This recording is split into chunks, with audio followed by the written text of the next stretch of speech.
Bienvenue dans le JYT ou JYT à l'anglaise, votre nouveau concentré de technologie chaque semaine. Restez bien jusqu'à la fin, je parlerai plus en détail du projet, mais tout de suite, les news.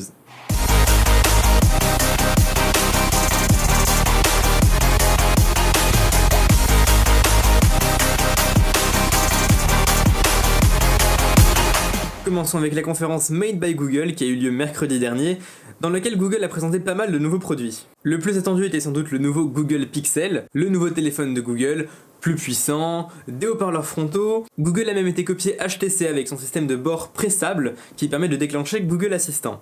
Cependant, le Google Pixel 2 n'aura pas de port jack, sera toujours aussi cher, mais surtout toujours aussi moche, puisque la version la plus grande, le Google Pixel 2 XL, aura des bords légèrement moins grands que son prédécesseur, mais on n'est toujours pas au niveau d'un Galaxy S8 par exemple, ou même d'un iPhone X. Et puis le plus petit modèle, le Pixel 2, il est toujours aussi laid. De toute façon, ils ne seront pas disponibles en France. Vous pouvez toujours l'importer depuis l'Allemagne par exemple, mais ça vous coûtera un bras. Google a également annoncé de nouveaux écouteurs sans fil pour aller avec son Pixel 2, les Pixel Buds, avec normalement un bon son, un moyen pratique d'accéder à Google Assistant, mais ceux-ci ne seront toujours pas proposés en France. Un nouveau casque Daydream View est également de la partie, il s'agit d'une version améliorée de l'ancien avec très peu de nouveautés, si ce n'est qu'il est 20€ plus cher. Google a également annoncé de nouveaux Google Home. On a donc le Google Home Mini, une version plus petite du Google Home, moins chère et moins encombrante, ce qui permet de couvrir beaucoup plus de pièces dans la maison si vous voulez avoir Google Home partout chez vous. Le Google Home Mini sera disponible en France à 59€.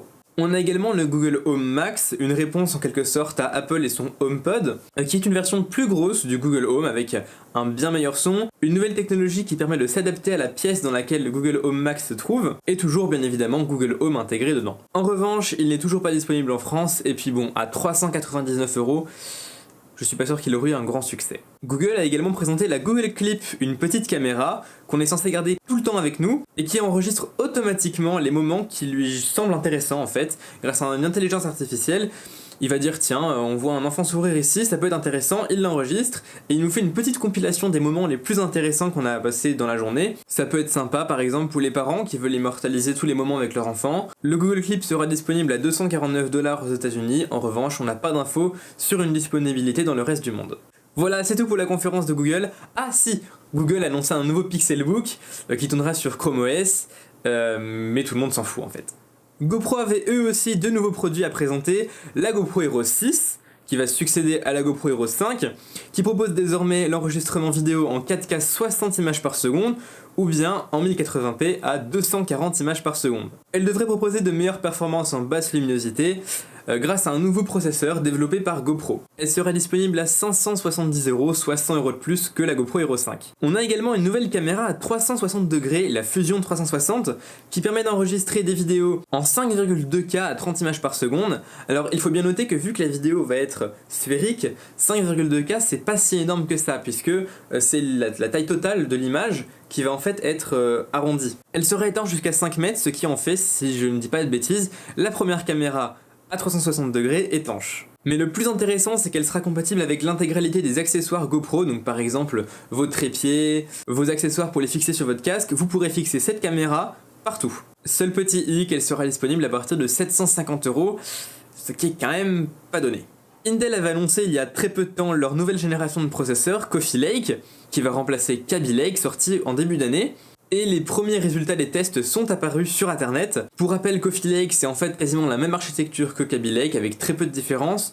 Cependant, tous les processeurs de Coffee Lake auront 2 cœurs de plus que leurs prédécesseurs, c'est-à-dire que les i3 auront 4 cœurs au lieu de 2, les i5 6 cœurs au lieu de 4, et les i7 auront aussi 6 cœurs mais 12 threads. Et donc d'après les premiers tests effectués, il s'avère que le i5 8600K, donc le plus puissant des i5 de Coffee Lake, battrait le i7 7700K qui est en fait l'ancien haut de gamme de chez Intel.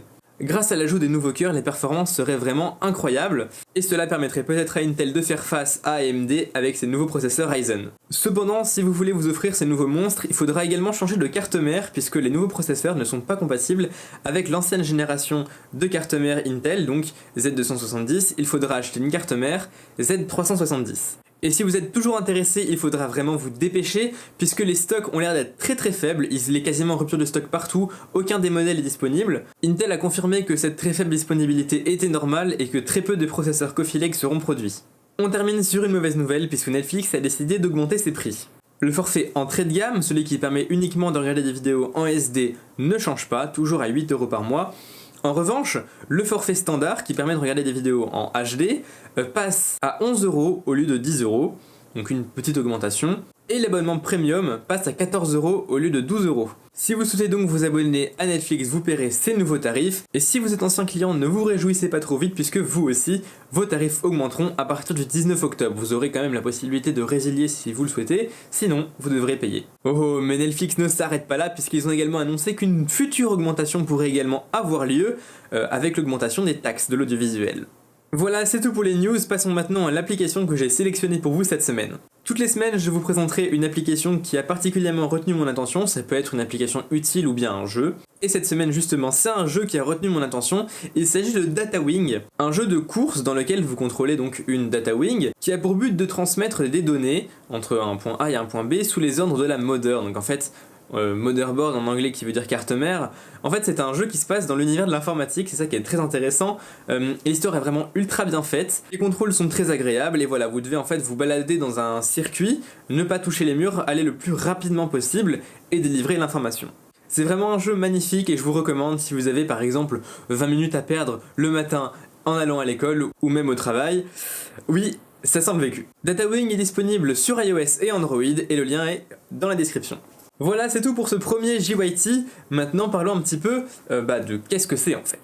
Le concept du JYT, c'est que toutes les semaines, donc tous les dimanches en théorie, mais ça pourra peut-être varier, par exemple une vidéo sortira le lundi parce que j'ai pas eu le temps. Toutes les semaines donc vous aurez votre concentré de technologie, toutes les actualités qui sont passées cette semaine. Ça peut concerner le hardware, des jeux vidéo, des nouveautés qui ont un aspect technologique tout court, ça peut être par exemple des découvertes ou ce genre de choses là. Alors le concept existait déjà, par exemple on avait la chaîne NCIX Tech Tips, une chaîne anglophone qui proposait ce système là mais tous les jours. Le truc c'est qu'elle a fermé il y a très peu de temps, en tout cas temporairement. Et de toute façon en fait j'ai trouvé aucune chaîne francophone qui proposait la même chose que ce que je comptais faire. Donc je me suis dit que ça pouvait vraiment intéresser pas mal de monde. En cherchant, je me suis rendu compte que Harry Lafran avait déjà lancé un JYT il y a très longtemps, sauf que bon, s'il adopte le mode de publication d'Antoine Daniel, je devrais pas avoir beaucoup de concurrence.